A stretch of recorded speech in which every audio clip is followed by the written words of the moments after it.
Hello, welcome to Benchwarmers. Summer of 2020, man. Upheaval across America at the moment with the protests and the pandemic taking all the air out of the room right now. We try to get our little part of the sports world back on track. This week on the show, we will take a look at the Avera race against cancer, which, like everything else, had to be run in a different way this year, but they are definitely making it run as we speak. Jay Elsen coming up to talk about the state of dirt track racing in the Dakotas. What is on, what is off, and what is going on at your local track. Plus, his top 4 athletes, Jay's Mount Rushmore of the last decade from the University of South Dakota. But we start with our big guest. Dale Moss is from Brandon, South Dakota. He played 4 years of basketball, 1 year of football at South Dakota State University, and that led to a free agent tryout in the NFL. He spent a couple of years with the Packers and the Bears. Moss is now a model and a businessman and an entrepreneur in New York City, and he is rumored to be a contestant on the upcoming episode of The Bachelorette. We sat down with Moss at the high school football field in Brandon. Dale Moss back in Brandon. Great to have you home, buddy. Yeah. Hey, it's good to be home. I'm living out on the East Coast in New York, but there's nothing like coming home. I have a lot of great memories growing up here in Brandon, and I still have my South Dakota ID, so this is home through and through. Talk about the situation in New York, though. Just the craziness with it. It's still shut down, and yeah, you've been going back and forth, but you've been back here for quite a while. When do you go back to New York? And just speak to what's going on there a little bit. Yeah, it's been an interesting and kind of an eerie feeling. Early on, I've been back for 2 months, and I live in the heart of Manhattan, so when they say like lockdown and the pandemic, it definitely hits home. But I'm not in a rush to get back. This is the most time I've spent with my family since I was in high school, and I love it. Even just being here, in Brandon or the Sioux Falls community and seeing familiar faces, even if it's from a distance, has been amazing. So I'm not one to wish away time. And again, like I always say, I love where I grew up, and I couldn't be more proud of it. So I'm just taking this time and just really enjoying things. And maybe towards the end of June, I might check out there, but again, it's kind of all up in the air. Went on to play basketball to begin with at South Dakota State last year in 2011. How does that seem like forever ago? Or yeah, not? You talk about how time flies, right? And yeah, I'm gonna be I'll be 32 in September, so it really does fly. But I still like my time at South Dakota State, playing both basketball and football are memories I'll never forget. And again, it always comes back to home though, like the foundational pieces, Coach Garrow, Coach Decker, the entire staff and community of Brandon really helped shape me and allow me to have success well beyond, the basketball court of the field. Talk about home and family. There were 6 kids from Brandon on that football team at SDSU in 2011, right? The VV pipeline. Yeah, so we had a squad, and again, I think that's one of the things that made the transition so much easier. And we had a lot of talented players. Austin Sumner was there, Will Castle, myself. We had Chase Douglas, and some other players. And that just is a testament to what they do out here, And again, I can't stress enough how it goes beyond just the athletic program, but the overall community. And I still stay in touch with all those guys, so and they're doing great things. So you played 1 year college football. You had 61 catches that year. Yeah. Tied for the team lead, I think, for the Jacks. And then you get a free agent tryout out of that, and talk about your time with the Packers in the NFL. Yeah, so when I transitioned and decided to go out for football, there was never a doubt that I would have an opportunity to play after the fact. And it was tough because my first 3 games at South Dakota State, I didn't play. Keep in mind, I wasn't coming in as a freshman. I was, a contributor on a great basketball team. And I just stayed patient. I had a great fall camp and just trusted the process. And and this is probably something I would tell any kid or in any situation. Like if you put in the work and you stay consistent, like the results will come. And I ended up in 3 less games leading our conference in receptions. Having a great year, and it got me a chance to play in the East-West Shrine game, then go on and sign with the Packers, and that was an amazing experience. Just being able to be in a locker room with some of the players like Aaron Rodgers, Donald Driver, Greg Jennings, Jordy Nelson, but also see how well an organization is run. That's something that shaped me, for the rest of my life. And, even if that was a short stint, and then really spending more time, with the Chicago Bears organization, you can't really even put that into words, and I'm very thankful that I had that opportunity to, play at that level, be around people of that caliber, and that again, I miss it, but there's a new chapter. So since about 2015, 16, you've been a model, you've been an entrepreneur. So what are you now? Yeah, so currently I am a model with Wilhelmina International and a sports and entertainment host. That's always been one of my focuses. I think how Ryan Seacrest has built a brand and really an empire is amazing, and I would love to model my career after him. And then behind the lens, I'm doing a lot of producing, live events, which, obviously isn't going on right now, working on a documentary, and that's under my company, Moss Martin Media. And I've been so blessed to just work with some of the greatest talent, work with some of the greatest brands, and just be in a situation where, I'm surrounded by people I can learn from each and every day. And that's really helped me grow. You can comment on this if you'd like to, but the rumors that you were supposed to be on the next season of The Bachelorette, what can you say about this? Obviously that stuff came out in the media, but I cannot confirm nor deny what is ahead. But, regardless, I'm just excited about what's coming up in, the next few months. So some good things. In all of your travels and your work and all the things you're doing, does anybody notice or care, or what do they say about being from Brandon, South Dakota? First of all, everyone's like, I said I still have my South Dakota ID. They're like, I have never met anyone from South Dakota. But it's always positive things, I guess, with people, they're like, oh, so that's why you're so polite. That's why you're so nice. You were raised in the Midwest. Some people think we still ride horse and buggies, and that's pretty absurd. But it's all positive things, So again, that's one thing I'll never shy away from. I'm a South Dakota boy through and through, and wherever I'm at in the country or the world, that will never change. Well, coming up, COVID-19 cannot cancel everything. The Avera Race Against Cancer has been running for more than 30 years. It's still running this year, and you can still get involved. Benchwarmers on Midco Sports Network is presented by Avera Orthopedics.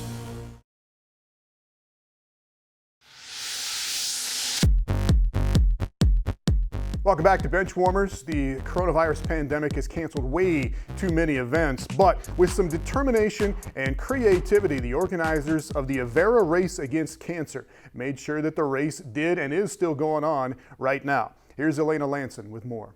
Avera's Race Against Cancer looks a little different this year. For over 30 years, the race has been run by thousands together, uniting their efforts and celebrating at the finish line. This year, they will take their long-standing tradition and race individually, but as a united community. Executive Director of the Avera McKinnon Fitness Center and race vet, Jackie Hagger-Tuschen, knows that while things are running differently this year, the support will be constant. We've never had to think of doing a virtual race and not have our parking lot full of tents and 6,000 people in the parking lot being involved, and have the cancer survivor pavilion and all that energy. You think of all the energy that day brings and all the participants, and they feel like they're really giving that day when they show up. They participated and they're wearing their shirts, and it's just a lot of energy that you go, okay, how can we channel that energy and make this work? They've made it work, having over 3,000 and counting sign up for the race and for the cause. Families have stayed together. They're living together so they can participate together, and they have sent us their pictures, their stories that I'm running this day, I'm walking in honor of, and they've sent us pictures of doing it in their own neighborhood, in their own state, even in Australia. They're supporting, and that's been a very fun way to see that that's the energy that was brought back. And it created a lot of excitement. We have 172 teams. There might be a team out there that you can connect with even. Running with a team or solo, what's special about this year is that you can run whatever day you feel your best. Before the day of the race, after the day of race, even now, you can still participate and run in honor or in memory of. And that's a virtual race. You're running at your own time, in your own city, on your own street, in honor and supporting the Avera race against cancer. And put on the form and on the website that you are running in memory of, or you are a cancer survivor, because if you're a cancer survivor, you get a special shirt. So it is an opportunity to be involved still and be involved that way, and we're going to be wearing these shirts forever, just like we have the last 31 years, so here's our 32nd. But we really did get through it. We had a lot of people very determined to make this happen, and a very big commitment from Avera McKinnon Foundation and the Avera Marketing. It's just a wonderful family that just wrapped their arms around this event. This race is special to many, especially those who put it in motion in 1989. The race was started for Judy Davis. She was diagnosed with breast cancer, and her sister is a Sioux Falls Junior League member, and she felt that this was a fundraiser that she could do for the Sioux Falls community in honor of her sister. We didn't think we'd have Judy here 32 years later, but we still do. And she's been here with us every year. She and her daughter walked virtually. So whether you're a returner or would like to get involved for the first time, you can sign up and be a part of supporting local patients and survivors by lacing up. Well, they have extended the deadline to run the race through June 7th. You can still join up and run the race this year. Go to averaracesiouxfalls.org to get registered. Well, speaking of racing, what is going on at your local dirt track this summer? Are they running? Are they not running? With fans, without fans? Jay Elsen joins us next with some answers. Welcome back to Benchwarmers. Summer in the Dakotas is golf and fishing and camping and dirt track racing. Huge in our states here. Jay Elsen is the host of our racing show here on Midco Sports Network. It's called Midco Motorsports, and you do get started next week. There are races going on as we get here into June, correct? Yeah, it's been a pretty fluid situation, as everything has been to this point, but certainly with the schedule, it's hard to social distance when you're in a grandstand, but a lot of tracks have been doing their best to, make some accommodations to that, and that's, kind of a case-by-case basis. Certain places are handling it different ways and everything like that. But some races have been pushed back. Knoxville hasn't started yet. They're going to get underway this Saturday finally with their season open about a month after normal. And we've run into a lot of that, but the tracks are starting to get going. We've got a lot going here in South Dakota with Park Jefferson. I-90's running now. Wagner's going to be going here in a couple of weeks. River Cities is getting going up in Grand Forks. Rapid down in Rocket Rapids, Iowa is already going as well, waiting on Jackson Motorplex. But more or less, things are starting to get in motion, if you will. And from the perspective of the teams and the racers and their teams, none of that has changed, has it? They're still showing up. People want to get out and race, and you're still got the big names at the tracks that we've gotten used to over the last several years. There were a couple of races early in the season when they were first getting started, like the very first event at Park Jefferson, where they did limit the number of race teams that were allowed there because they tried to distance them out in the pits a little bit and respect social distancing that way. But it is a sport where generally, in terms of the racers and stuff, there's not a lot of personal contact. Like if you park your haulers 10, 15 feet apart, you could just talk to your team all night and not rub shoulders with anybody else at all. So that part isn't overly difficult. But now you're starting to see it get to a little bit more of a regular scene. When I was down at Park Jefferson last Saturday, it was hauler to hauler, not more than a couple of feet in between them, and off we go, and it felt a little bit more like normal, which I think a lot of people are okay with. And as a fan, all you can really do right now is check your track week to week and see what the restrictions are and how they want you to behave when you go to these tracks. Yeah, and again, guidelines are specific to that track and that track alone. There's not one uniform set of rules. It all depends on what the ownership wants to do, what the state regulations are, and things like that. But for the most part, you can find all that information pretty readily available on each individual website. And ready to get going next week with the show, Midco Motorsports. Looking forward to it. Here on Midco Sports Network. And let's talk about another construction projects have been on hold during this that last 90 days or so. At the University of South Dakota, which you cover here for our network, renovation at the Dakota Dome has been a project that's been ongoing. Have they been able to keep working? What's the status of the dome renovation? Yeah, it's been a huge project, and it's a lot of people very excited about what that place is going to look like when all is said and done. But yes, they have been able to continue to move forward. All the red seats are up high in the grandstand now. They were working on the suite level as well, and some of the kind of the locker room and stuff underneath that you can't see just by looking at the outside. That all of that has gone forward, and in fact, in some ways, it might have helped that they got everybody out of there because they had less people to worry about, and in terms of just making sure they didn't have any interruptions based on practices or what have you. So in some ways, that worked out okay, and they've been able to push forward, and it looks like that thing is going to be ready to go come fall. Now, the question is whether or not people will be able to sit in those seats or not, of course. Yes, fingers crossed that we get football going here when the fall comes along. All right, Jay is going to stick with us here for a minute. He's going to give us his best of the decade at the University of South Dakota, the 4 greatest Coyote athletes of the last 10 years. It's part of our 10-year anniversary celebration on Midco Sports Network. Benchwarmers on Midco Sports Network is presented by Avera Orthopedics.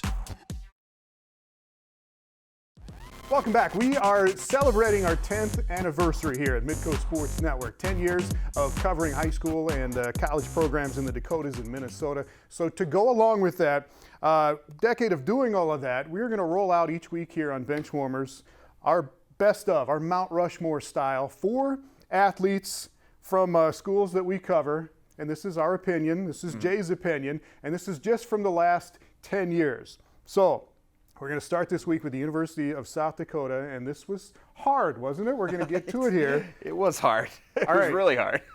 Starting with a famous football face. This one was not hard. Chris Streveler, to me, if you think Coyote football, he is the first name that comes to mind. And we're talking 10 years now.